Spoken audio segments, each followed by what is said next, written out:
வங்கதேசத்தில் சிறுபான்மையினரான இந்து மக்கள் மீதான காவல்துறையின் அடக்குமுறைகளை கண்டித்து திருப்பூர் மாநகராட்சி அலுவலகம் முன்பு நடைபெற்ற அனுமதியற்ற ஆர்ப்பாட்டத்தில் ஈடுபட்ட இந்து அமைப்புகளைச் சேர்ந்த 400 பேர் கைது செய்யப்பட்டனர். வங்கதேசத்தில் இந்து மக்கள் மீதான தாக்குதல்கள், கைதுகள் மற்றும் ஆலயங்கள் சேதப்படுத்தப்படுவதை கண்டித்து இந்து மக்களின் உரிமைகள் மீட்கப்பட வேண்டும் என்றும் பாஜக, இந்து முன்னணி, RSS உள்ளிட்ட இந்து அமைப்புகள் இணைந்து இந்த ஆர்ப்பாட்டத்தை நடத்தினர். இந்த ஆர்ப்பாட்டத்தில் பாஜக மாவட்ட தலைவர் செந்தில்வேல், RSS மாவட்ட தலைவர் ஆம்ஸ்ட்ராங் பழனிசாமி உள்ளிட்டோர் கலந்து கொண்டனர்.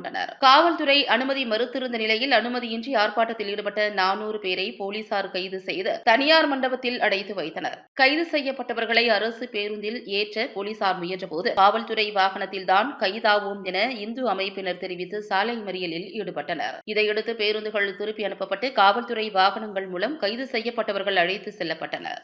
ஆர்ப்பாட்டம் இது ஆர்ப்பாட்டம், ஆர்ப்பாட்டம் இது ஆர்ப்பாட்டம், இந்துக்களின் ஆர்ப்பாட்டம், இந்துக்களின் ஆர்ப்பாட்டம், வங்கதேச இந்துக்கள்